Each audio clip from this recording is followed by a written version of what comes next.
President Donald Trump has once again escalated his warnings about the future of the United States economy, issuing stark language that reflects both political urgency and deep concern over a looming Supreme Court decision that could reshape the country's trade policy and executive power for decades to come. In a message posted on his Truth Social platform on January 12, Trump claimed that the United States would face an unprecedented financial catastrophe if the Supreme Court rules against the legality of his sweeping global tariffs.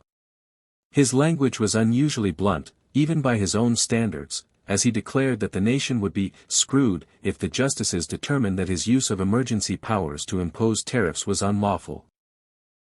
According to Trump, such a ruling would not merely undo a policy choice but would unleash a chain reaction of financial consequences so massive that the country might struggle for years, or even decades, to recover.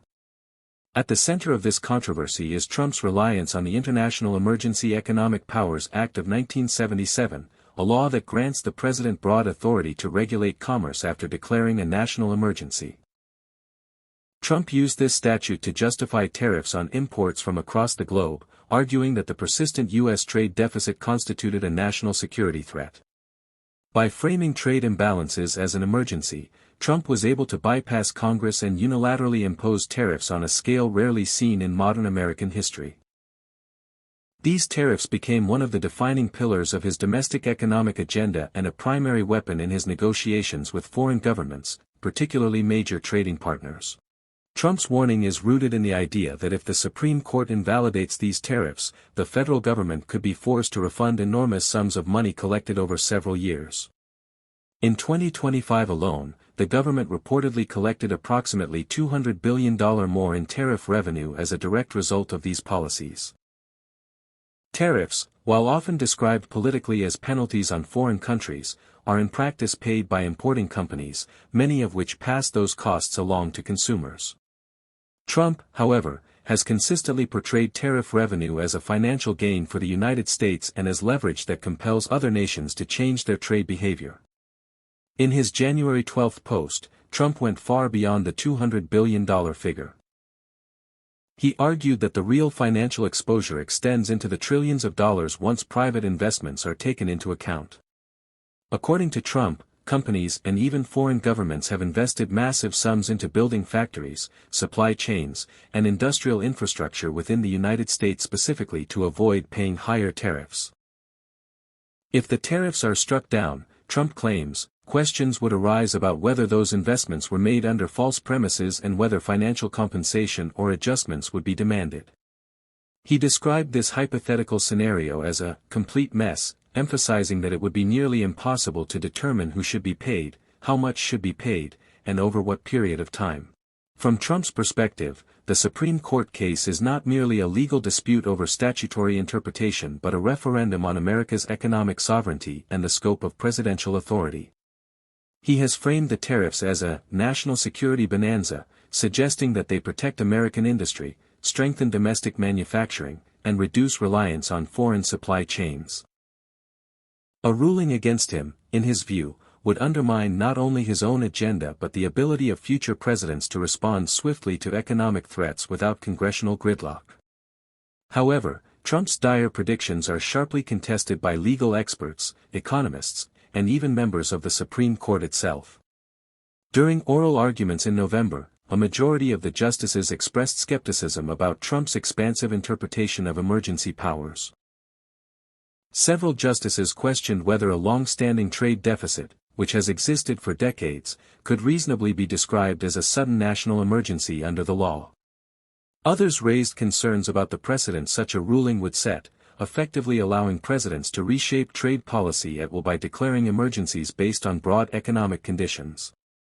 This skepticism is not limited to the Supreme Court. In August, a federal appeals court ruled that most of Trump's tariffs were unlawful, siding with a group of businesses that challenged the administration's actions. These companies argued that the tariffs caused significant financial harm, disrupted supply chains, and exceeded the president's legal authority. The appeals court decision dealt a major blow to Trump's trade strategy and set the stage for the Supreme Court showdown now unfolding. Trump has responded to these legal setbacks with an aggressive public campaign aimed at the judiciary. In the weeks following the oral arguments, he repeatedly pressured the Supreme Court to rule in his favor, portraying the case as a test of patriotism and economic realism. While presidents traditionally avoid overt attempts to influence the court, Trump has shown little hesitation in using public platforms to frame the stakes in dramatic terms. His critics argue that this rhetoric undermines judicial independence, while his supporters see it as a necessary defense of policies they believe protect American workers. The financial claims at the heart of Trump's warnings also deserve closer scrutiny. While it is true that tariff revenues increased significantly under his policies, economists point out that refunds would not automatically extend to speculative or indirect investments. Tariffs are taxes, and if ruled unlawful, courts would need to determine the legal mechanisms for repayment, which could be limited to specific plaintiffs rather than a sweeping nationwide refund. Trump's assertion that trillions of dollars would be owed remains unsupported by detailed calculations, and he has not publicly explained how he arrived at that figure. Moreover, Trump has a history of overstating the level of private investment spurred by his trade policies. While several companies announced plans to expand operations in the United States during his presidency, not all of those projects materialized. Some investments were delayed, scaled back, or quietly abandoned, while others may have been influenced by factors unrelated to tariffs, such as tax incentives, automation trends, or global market shifts. Critics argue that Trump's narrative selectively highlights announcements rather than completed projects, creating an inflated picture of economic transformation. Despite these uncertainties, the political stakes remain enormous. A Supreme Court ruling against Trump would strike at the core of his economic legacy and limit one of his most powerful tools in international negotiations. Tariffs allowed Trump to exert immediate pressure on trading partners without lengthy legislative processes, and losing that authority would force future administrations to rely more heavily on Congress. Trump himself has acknowledged this possibility, stating that he is preparing a Game 2 plan to pursue his tariff agenda through alternative legal avenues if the court rules against him. According to Trump, these alternative approaches would be slow in comparison to the emergency powers he has relied upon, suggesting that they would involve traditional trade laws, congressional approval, or narrower statutory authorities. This admission underscores how central the emergency declaration has been to his strategy. Without it, the speed and scale of his tariff actions would likely be constrained, fundamentally altering the balance of power between the executive branch and the legislative branch on trade matters. The Supreme Court is expected to issue its next set of rulings as early as January 14, though it remains unclear whether the tariff case will be among them. The court does not announce in advance which cases will be decided on any given day, adding to the uncertainty and speculation surrounding the outcome. Markets, businesses, and foreign governments are watching closely, aware that the decision could ripple through the global economy. Beyond the immediate legal and financial implications, the case raises broader questions about how the United States defines national security in an interconnected global economy. If trade deficits can be classified as emergencies, the scope of presidential power could expand dramatically. Future presidents might invoke emergency authority to address climate change, technological competition, or supply chain vulnerabilities, potentially bypassing Congress in areas traditionally governed by legislation. Conversely, a ruling against Trump could reaffirm limits on executive power and reinforce the role of Congress in shaping trade policy. Trump's rhetoric reflects his belief that economic strength and national security are inseparable and that decisive executive action is necessary to protect American interests. His critics counter that such concentration of power risks abuse and undermines democratic checks and balances.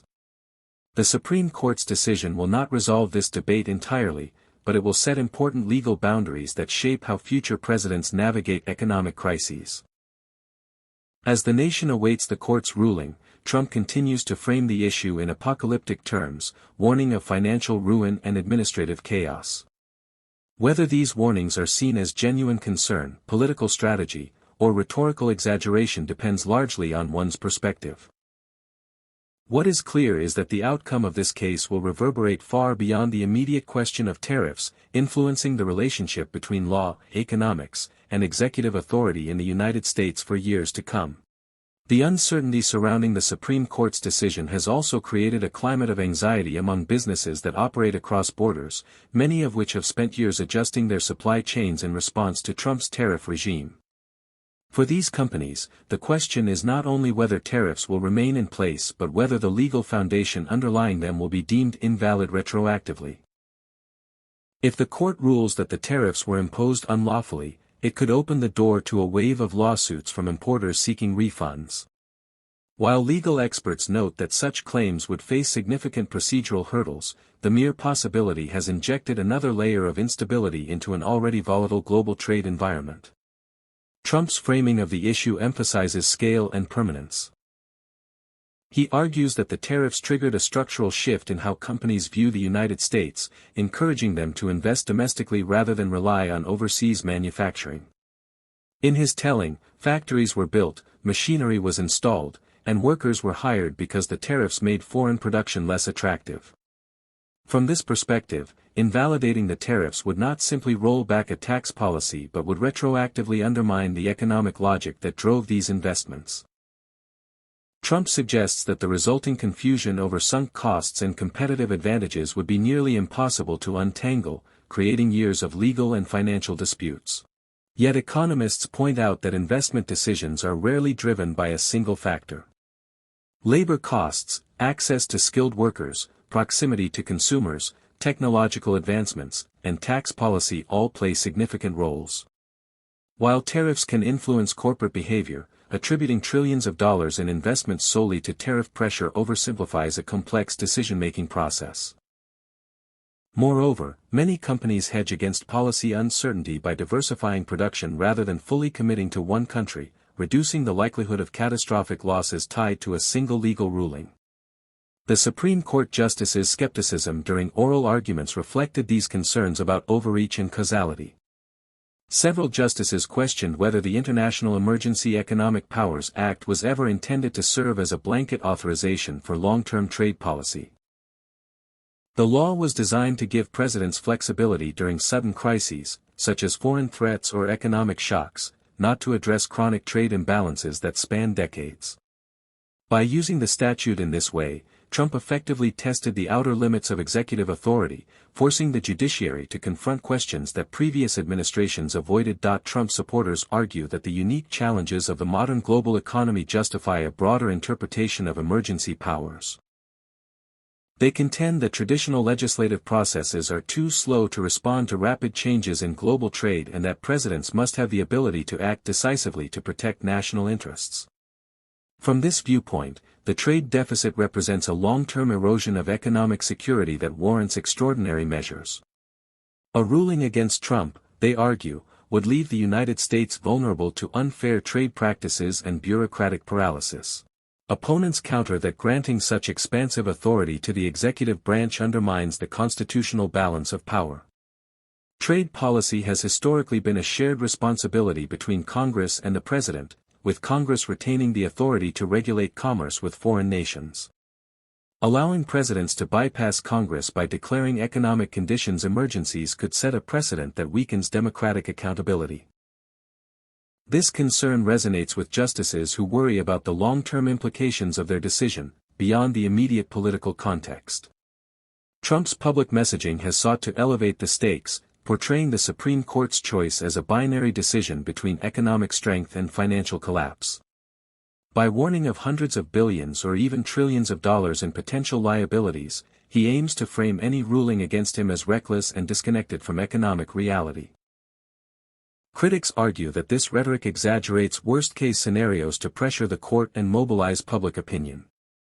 Supporters see it as an honest assessment of risks that elites are unwilling to acknowledge.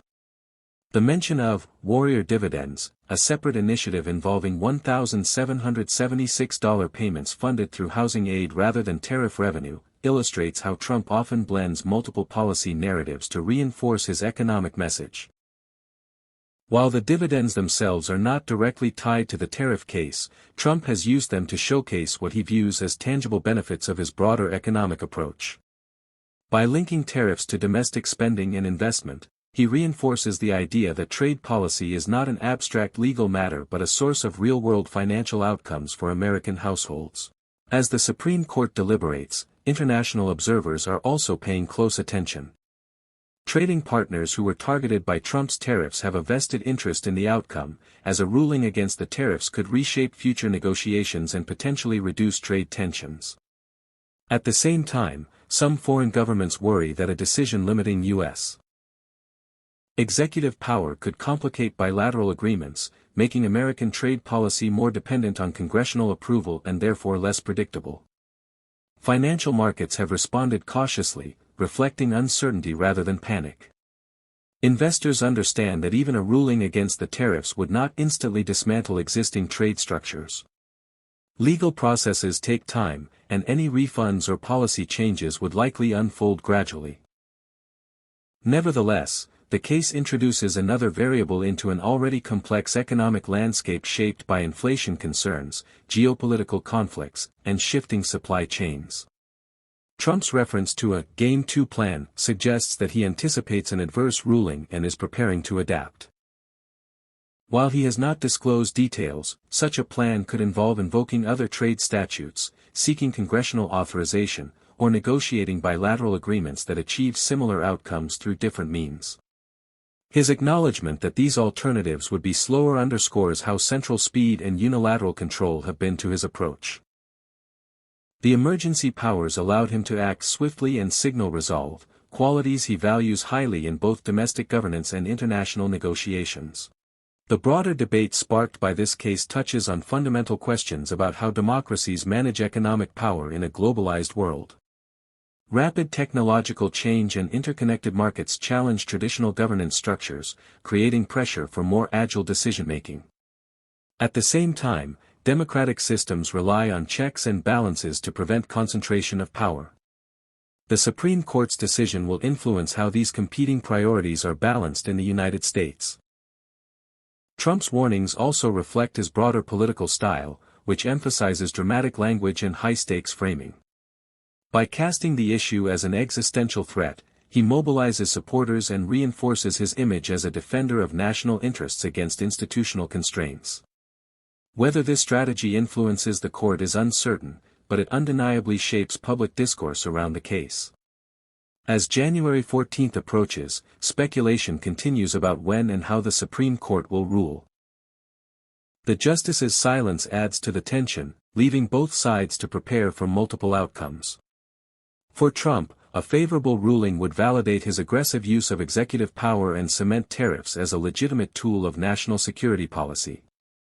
An unfavorable ruling would force a recalibration of his strategy and potentially limit the scope of future presidential action in economic matters. Regardless of the outcome, the case will leave a lasting imprint on American governance. It will clarify the boundaries of emergency powers, redefine the relationship between the branches of government on trade, and influence how future administrations respond to economic challenges. Trump's dire warnings may or may not prove accurate in their specifics, but they underscore the magnitude of the issues at stake. The debate over tariffs, emergency powers, and economic sovereignty is unlikely to end with a single court decision. Instead, it will continue to evolve as lawmakers, judges, and presidents grapple with the realities of a changing global economy. Trump's role in this debate has been to push boundaries and force confrontations, compelling institutions to address questions they might otherwise avoid. Whether one views his actions as necessary boldness or dangerous overreach depends largely on one's perspective, but there is little doubt that the Supreme Court's ruling will mark a significant moment in the ongoing struggle to define the limits of presidential authority in the United States.